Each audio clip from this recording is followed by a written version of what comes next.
दोस्तों, way to learn में आप सभी का स्वागत है।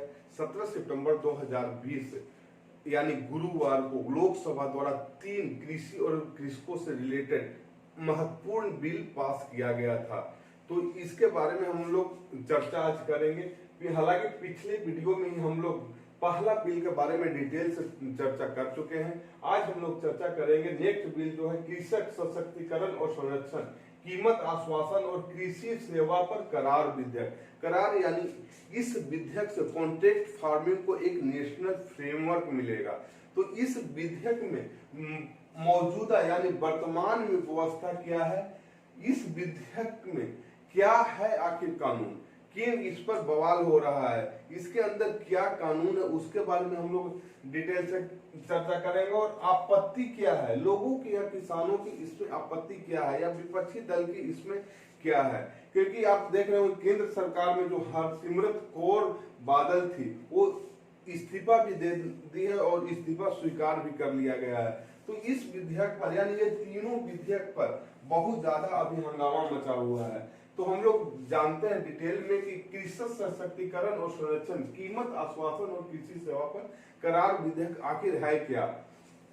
इसमें देखिएगा, पहला तो भारत में किसान जो है मॉनसून पर निर्भर हैं। यहाँ पूरी तरह से किसान लगभग हम कह सकते हैं मॉनसून पे निर्भर हैं। ठीक है, प्रोडक्शन से जुड़ी अनिश्चितता और बाजार के अनुकूल रहने पर निर्भर करती है। यहाँ के किसानों को प्रोडक्शन यानी प्रोडक्शन से जुड़ी जो अनिश्चितताओं और बाजार के अनुकूल रहने पर ही निर्भर उनकी कमाई करती है। यानी जो भी अगर मॉनसून ठीक रहा तो किसान को फसल अच्छा मिलेगा, मॉनसून अगर खराब होता है तो किसान को फसल नहीं मिलेगा। नेक्स्ट देखते हैं, खेती में रिस्क बहुत ज्यादा है। खेती में रिस्क बहुत ज्यादा है, किसानों को मेहनत के अनुसार रिटर्न नहीं मिल पाता है। जितना मेहनत करते हैं किसान उस अनुसार रिटर्न नहीं मिल पाता है। कहीं कहीं देखते होंगे कि टमाटर 80 रुपये किलो है, कहीं कहीं देखते होंगे 2 रुपये किलो है, कहीं कहीं सब्जी मिलता है 60 रुपये किलो, कहीं कहीं किसान रोड पर उड़ेल देते हैं या फेंक देते हैं, कहीं कहीं चावल 10 रुपये किलो है, कहीं कहीं मिलता है 60 रुपये किलो। तो इस व्यवस्था को खत्म कर करके पूरा सार्वजनिक एक ही मंडी हो और एक कॉन्ट्रैक्ट फार्मिंग हो, सभी जगह रेट एक तरह से इक्वल टाइप का इससे हो जाएगा। और जहां पे सस्ता है वहां के किसान ऑनलाइन ट्रेडिंग कर सकते हैं या ऑनलाइन बेच सकते हैं ऑल ओवर इंडिया। यानी इससे कहा गया है वन इंडिया वन मार्केट, यानी पूरे इंडिया में एक मार्केट होगा। जैसे आधार कार्ड में कैसे होता पूरे पहचान हो जाता, उसी तरह किसान यानी पूरे कहीं भी वो मार्केटिंग, यहाँ अगर 2 रुपये है तो वो दूसरे जगह वो बेच सकते हैं जहाँ 80 रुपये किलो है। तो ऑनलाइन वो कहीं पे भी बेच सकते हैं। फिर कॉन्ट्रैक्ट फार्मिंग भारत में नया नहीं है। कॉन्ट्रैक्ट फार्मिंग भारत में नया नहीं है, बहुत सारे चीजों में कॉन्ट्रैक्ट किया जाता है। अनाज के लिए औपचारिक करार किया जाता है, जो आम बात है अनाज के लिए। गन्ने और पोल्ट्री में अनौपचारिक करार, यानी गन्ने और पोल्ट्री सेक्टर जो है वहां पे औपचारिक करार भी होते हैं। यानी औपचारिक रूप से कॉन्ट्रैक्ट फार्मिंग होते हैं गन्ने और पोल्ट्री सेक्टर में। तो हम लोग कह सकते हैं कॉन्ट्रैक्ट फार्मिंग ये भारत में नया नहीं है। ठीक है, नेक्स्ट हम लोग देखेंगे आखिर क्या है कानून में, क्यों इसको लाया गया है, क्या इसमें अच्छा चीज है जो किसानों और कृषि से संबंधित जितने भी लोग जुड़े हुए हैं उनकी जिंदगी बदलेगा ये। तो हम लोग देखते हैं क्या है आखिर कानून में। ठीक है, तो क्या है कानून में देखते हैं हम लोग। सबसे पहले तो देखते हैं खेती से जुड़ी सारी रिस्क जो उनसे एग्रीमेंट करेंगे उन पे शिफ्ट हो जाएगी। ऐसा नहीं, खेती से देखते होंगे कि रिस्क जितना भी होता है मॉनसून आधारित है। मॉनसून सही रहा तो खेती अच्छा होगा और नहीं अच्छा रहा तो नहीं होगा। तो सरकार का ये दावा है कि खेती से जुड़ी जितने भी रिस्क है किसानों के ही नहीं रह जाएगा, बल्कि उससे जो एग्रीमेंट करेंगे उन पर शिफ्ट हो जाएगा। यानी जो एग्रीमेंट करेंगे उन पे ये शिफ्ट हो जाएगा। ठीक है, कॉन्ट्रैक्ट फार्मिंग को एक नेशनल फ्रेम मिलेगा, नेशनल फ्रेम कॉन्ट्रैक्ट फार्मिंग को मिल जाएगा। किसान एग्री बिजनेस करने वाली कंपनियों जैसे प्रोसेसर, होलसेलर, एक्सपोर्टर और बड़े रिटेलर से एग्रीमेंट कर आपस में तय कीमत पर फसल उन्हें बेच सकेंगे। यानी सभी को आपस में जितना भी तय कीमत होगा वही कीमत पर वो बेच सकेंगे। इससे उन्हें क्या होगा, मार्केटिंग की लागत बचेगी, मार्केटिंग की लागत इससे बचेगी। किसानों की लागत यानी मार्केटिंग का जो भी लागत होगा वो बच जाएगा उनका, क्योंकि वो होलसेलर और एक्सपोर्टर से वो बिजनेस कर रहे हैं, वो खुद आकर के उनके पास ले जाएगा, वो मार्केटिंग में या मार्केट में बेचने नहीं जाएंगे। किसानों को फसल का उचित मूल्य भी मिल जाएगा यहाँ पे, क्योंकि कहीं भी वो जा नहीं रहे, वो कॉन्टेक्ट कर रहे हैं ऑनलाइन, तो उनको उचित मूल्य भी मिलेगा। विवाद होने पर एक तय समय रहेगा या प्रभावी व्यवस्था होगा, समय सीमा के अंदर ही निपटारे की एक सही और प्रभावी व्यवस्था होगी। लिखित एग्रीमेंट से सप्लाई, क्वालिटी, ग्रेड स्टैंडर्ड और कीमत से संबंधित नियम एवं शर्तें होंगे। लिखित में सब ये नियम और शर्तें होगी। यदि फसल की कीमत कम होती है तो अनुबंध के आधार पर ही किसानों को गारंटेड कीमत मिलेगी। अगर फसल की कीमत कम होती है, जैसे आप लोगों को पहले ही बतला दिए कि अगर टमाटर का भाव गिर गया, 2 रुपए किलो हो गया और किसान पहले से कॉन्ट्रैक्ट किए हुए हैं या जो भी उनके मार्केटिंग से रिलेटेड एग्रीमेंट किए हुए हैं, तो वो टमाटर जो भी तय किए हैं एग्रीमेंट में उसी तय मूल्य उनको मिल पाएगा। ऐसा नहीं है कि फिर 2 रुपए टमाटर हो गया तो 2 रुपए के हिसाब से उनको मिलेगा। तो जो भी गारंटेड जो कीमत तय करेंगे उसी कीमत के अनुसार उन्हें रेट मिलेगा। यानी विवाद होने पर, कीमत कम होने पर भी गारंटेड कीमत मिलेगी, ये सरकार का दावा है। और साथ ही बोनस या प्रीमियम का भी इन्हें प्रावधान किया गया है, और बोनस और प्रीमियम भी किसान को मिलेगा। तो इससे हम लोग देखते हैं कि जो वर्तमान यानी मौजूदा जो बिल है वो काफी लाभदायक किसानों के लिए ही है, और किसानों के साथ साथ सभी के लिए फायदेमंद है। अगर मान लीजिए कि हमें टमाटर 80 रुपये हो गया, तो यहाँ से अगर सप्लाई वहां जाएगा तो सब स्वाभाविक चीज है कि वो रिटेल में वो सस्ता हो जाएगा। होलसेल पर ही यहाँ से 2 रुपये खरीद करके ले जाएंगे, तो जहां पे 80 रुपये ऑलरेडी टमाटर, वहां दाम अपने आप कम हो जाएगा। तो ये ग्राहक के लिए भी फायदा है और किसान भी अपने मूल्य पे वो बेच पाएंगे और लागत वसूल पाएंगे। ठीक है, अब लोगों की आपत्ति या विपक्ष की आपत्ति क्या है या इससे नुकसान क्या हो सकता है। सबसे पहले तो यह जो बिल है कीमतों के शोषण से बचाने का वादा नहीं करता है। ठीक है, कीमतों को शोषण या किसानों के शोषण से बचाने का वादा नहीं करता है, लेकिन कीमत तय करने का कोई मैकेनिज्म भी नहीं बताता है। तो कीमत तय करने का कोई मैकेनिज्म भी नहीं बताता है ये। ठीक है, शोषण से बचाने का वायदा तो करता है, किसानों को क्या है कि शोषण से बचाने का वायदा कर रहा है, लेकिन इसका कोई मैकेनिज्म यानी कोई रूल नहीं वो बनाता या कोई विधि नहीं ये बता रहा है। ठीक है, डर है कि इससे प्राइवेट कारपोरेट हाउसेज को किसानों के शोषण का नया जरिया मिल जाएगा। जो भी प्राइवेट सेक्टर और हाउसेज है उसको क्या होगा, शोषण का जरिया मिल जाएगा। वो तो कम रेट पर खरीदेंगे, वो जाकर के ज्यादा रेट पे बेचेंगे। ठीक है, प्राइवेट कारपोरेट किसानों के शोषण का जरिया ये मिल जाएगा। नेक्स्ट देखेंगे, खेती का सेक्टर चूंकि असंगठित है, ऐसे में कारपोरेट से अगर लड़ना ही उनको होगा तो कारपोरेट से वो नहीं लड़ पाएंगे। ठीक है, यदि कारपोरेट से लड़ने की ही नौबत आ गए तो उनके पास संसाधन ही कम पड़ जाएंगे और वो नहीं लड़ पाएंगे। ठीक है, तो ये कोई संगठित सेक्टर कृषि नहीं है।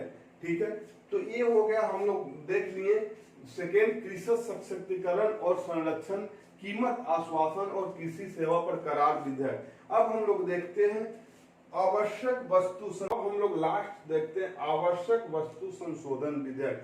आवश्यक वस्तु संशोधन विधेयक ये क्या है? संशोधन विधेयक, चूंकि पहले भी एक कानून रह चुका हुआ होगा, ठीक है, 1955 में बनाया गया था ये कानून। 1955 से अभी तक बदलाव नहीं हुआ था, तो 1955 में बनाए गए नियमों में ये बदलाव किया गया है। ये नियम 1955 में पहले बन चुका था, उसी में बदलाव किया गया है। तो हम लोग समझते हैं कि इसमें मौजूदा व्यवस्था क्या है, ठीक है, मौजूदा व्यवस्था क्या है इस नया कानून में, और इसमें आपत्ति विपक्षी को या किसानों को क्या क्या है, ठीक है। तो हम लोग देखते हैं कि वर्तमान में व्यवस्था क्या है इस नियम और कानून में, ठीक है। सबसे पहले तो ज्यादातर कृषि वस्तुओं में अगर भारत में देखा जाए तो सरप्लस की स्थिति में रहता है। भारत ज्यादातर कृषि वस्तुओं में सरप्लस की स्थिति में रहता है, ठीक है। तो आवश्यक वस्तु विधेयक की वजह से कोल्ड स्टोरेज, गोदाम, प्रोसेसिंग और एक्सपोर्ट में निवेश कम होने से किसानों को लाभ नहीं मिल पाता था। तो क्या होता, तो आवश्यक वस्तु विधेयक की जो वजह था, कोल्ड स्टोरेज, गोदाम, प्रोसेसिंग और एक्सपोर्ट में निवेश किसानों की बहुत कम था, जिसके चलते उनको भरपूर लाभ नहीं मिल पाता था। जब ज्यादा यानी बम्पर फसल होती थी उन्हें, तो किसानों को भारी नुकसान उठाना पड़ता था। बम्पर यानी ज्यादा फसल हो जाता था तो किसानों को नुकसान उठाना पड़ता था, मार्केट प्राइस उसका कम हो जाता था, किसान को लागत भी नहीं निकल पाता था। तो उसके चलते ये बिल एक महत्वपूर्ण मोड़ पे साबित होगा और महत्वपूर्ण साबित होगा। खासकर यदि फसल जल्दी खराब होने वाली होती थी तो उसे और ज्यादा नुकसान होता था। जैसे हम टमाटर हम आए दिनों देखते रहते हैं कि सड़क पे फेंक दिया जाता है टमाटर, उसका जो लागत है, लागत इतना भी किसानों को वसूल नहीं पाते थे। वो 50 पैसे और 1 रुपए टमाटर कहीं कहीं बिक पाता था, तो उनको मेहनत भी नहीं निकल पाता था, जिसके कारण एक कानून सरकार को लाना पड़ा है। अब देखते हैं हम लोग क्या है इस नया कानून में, कैसे किसानों को फायदा होगा या कृषि सेक्टर में कैसे फायदा होगा, ठीक है। इस कानून से क्या होगा, कोल्ड स्टोरेज और food supply chain, cold storage और फूड सप्लाई चेन के आधुनिकीकरण में मदद मिलेगी, क्योंकि किसान सरप्लस की स्थिति में रहेंगे और अपने जो फसल होंगे वो कोल्ड स्टोरेज में रखेंगे, तो उसके आधुनिकीकरण में भी उन्हें मदद मिलेगी। यह किसानों के साथ साथ उपभोक्ताओं के लिए भी फायदा होगा, उपभोक्ताओं के लिए भी कीमतों में स्थिरता बनाए रखने में मदद करेगा, ठीक है। उपभोक्ता एक किसानों के साथ साथ उपभोक्ता के लिए भी बहुत ज्यादा फायदेमंद है, क्योंकि हम पिछले वीडियो में बनाए, अगर जहां 80 रुपए टमाटर हो कहीं 2 रुपए किलो टमाटर है, चूंकि वन नेशन और वन मार्केट की बात की जा रही है, तो अपनी फसल को जहां 2 रुपए किलो 80 रुपए वाला जगह पे हम बेच सकते हैं, यानी वहां पे किसानों को फायदा भी होगा और वहां रेट भी कम हो जाएगा, ठीक है। 80 रुपए नहीं मिल करके एक एवरेज रेट 40 या 50 रुपए टमाटर हो जाएगा, एक कम में हो जाएगा, ठीक है। तो ये दोनों के लिए फायदेमंद है, किसान के लिए भी फायदेमंद है और उपभोक्ता यानी रिटेल में भी वो कम में बिकना शुरू हो जाएगा, ठीक है। तो ये चीज हम लोग ध्यान देते हैं। हालांकि इससे ये भी चीज होता है कि हो सकता है कि जहां पे कम रेट है वहां बिचौलिए आकर खरीद लेंगे, या रिटेलर या होलसेलर आकर के खरीद लेंगे, या कोई बड़ा कारोबारी आकर खरीद लेंगे, वहां पे महंगा हो जाएगा। ये चीज भी यहाँ हो सकता है, ठीक है। नेक्स्ट देखेंगे, स्टॉक लिमिट तभी लागू होगी जब सब्जियों की कीमती दुगनी हो जाएगी। स्टॉक लिमिट तभी मानी जाएगी जब सब्जियों की कीमतें दुगनी हो जाएगी या खराब जो फसल होने वाली है उसके रिटेल कीमत 50% बढ़ जाएगी, ठीक है। 50 या तो सब्जियों की कीमतें दुगनी हो जाएगी या 50% बढ़ जाएगी, तो एक चीज स्टॉक लिमिट तभी मानी जाएगी। अनाज, दलहन, तिलहन, खाद्य तेल, प्याज, आलू को आवश्यक वस्तु की सूची से हटा दिया गया है। आप सोच सकते हैं, अनाज, दलहन, तिलहन, खाद्य तेल, प्याज, आलू, खाद्य तेल, प्याज और आलू सभी को आवश्यक वस्तु की श्रेणी से हटा दिया गया है। अभी देखते होंगे अगर प्याज महंगा हो जाती है तो सरकार सब्सिडी देती है। पिछले साल ही प्याज महंगा हो गया था, तो आप लोग देखे होंगे कि जो प्याज है सरकार द्वारा जगह जगह सब्सिडी के माध्यम से उस सब्सिडी दे करके कम रेट पे प्याज की बिक्री किया गया था, किंतु अब आवश्यक वस्तु की श्रेणी से ही हटा दिया गया है। आवश्यक वस्तु की श्रेणी से हटा देने का मतलब है कि सरकार अब सब्सिडी नहीं देगी, ठीक है। इससे उत्पादन, स्टोरेज, मूवमेंट और डिस्ट्रीब्यूशन जो होगा पर सरकारी नियंत्रण खत्म हो जाएगा। यानी सरकारी नियंत्रण सभी पर से, स्टोरेज, मूवमेंट और डिस्ट्रीब्यूशन पर से खत्म हो जाएगा। हालांकि युद्ध, प्राकृतिक आपदा में कीमतों की असाधारण वृद्धि और अन्य परिस्थितियों में केंद्र सरकार नियंत्रण अपने हाथों में ले लेगी। जब भी प्राकृतिक आपदा आएगी, कीमतों में असाधारण वृद्धि अगर होगी, तो वहां पे केंद्र सरकार अपने हाथों में उसका नियंत्रण लेगी। हालांकि यहीं से हम लोग माइनस पॉइंट इसका ढूंढ सकते हैं, ठीक है। इसका स्टॉक लिमिट तभी होगी जब सब्जियों की कीमतें दुगनी होगी। सब्जियों की आखिर कीमत क्या लगाया जाएगा सरकार द्वारा? मान लीजिए कि आज हम हरी सब्जी कोई सा भी खरीद रहे हैं, परवल खरीद रहे हैं 50 रुपये, तो आखिर उसका क्या मैक्सिमम लिमिट है कि उस लिमिट का अगर दुगनी हो जाएगी, कोई तो रेट सरकार तय करेगी ना कि परवल 50 रुपये या 80 रुपये बिकना चाहिए। अगर 80 से 160 रुपये हो जाएगी तब उसको सरकार स्टॉक लिमिट मानेगी, ठीक है। तो एक चीज माइनस पॉइंट है। वहीं पे देखते होंगे खराब होने वाली फसल, रिटेल कीमत 50% बढ़ जाएगी। तो रिटेल कीमत क्या लगाया जाएगा, ये भी एक बड़ी सोचने वाली बात है कि आखिर रिटेल कीमत सरकार द्वारा क्या लगाया जाएगा। जो 50% बढ़ जाएगा तो उसे स्टॉक लिमिट समझा जाएगा, ठीक है। अनाज, दलहन, तिलहन, खाद्य तेल, प्याज, आलू सभी को आवश्यक वस्तु के सूची से हटा दिया गया है। जो आवश्यक वस्तु के सूची में इसको नहीं रखा गया है। अगर ये महंगा हो जाता है तो इस पे अब जनता को ही भुगतना पड़ेगा। सरकार इस पे सब्सिडी दे करके, जैसे पिछले साल हुआ था सब्सिडी दे करके प्याज बेच रही थी, उस टाइप का अब कम संभावना है, ठीक है। तो अब इस पे देखते हैं आखिर आपत्ति क्या लगाया जा रहा है सरकार द्वारा। दो आपत्ति हम लोग ढूंढ लिए। नेक्स्ट देखते हैं, फसल की जमाखोरी यहाँ पे बढ़ जाएगी, ठीक है। खाद्य वस्तुओं पर जो होगा रेगुलेशन खत्म करने से एक्सपोर्ट, प्रोसेसर्स और कारोबारी फसल सीमा में जमाखोरी करेंगे। जो भी एक्सपोर्ट हैं, जो प्रोसेसर्स हैं या कारोबारी हैं, ये फसल सीजन में क्या करेंगे, जमाखोरी कर लेंगे।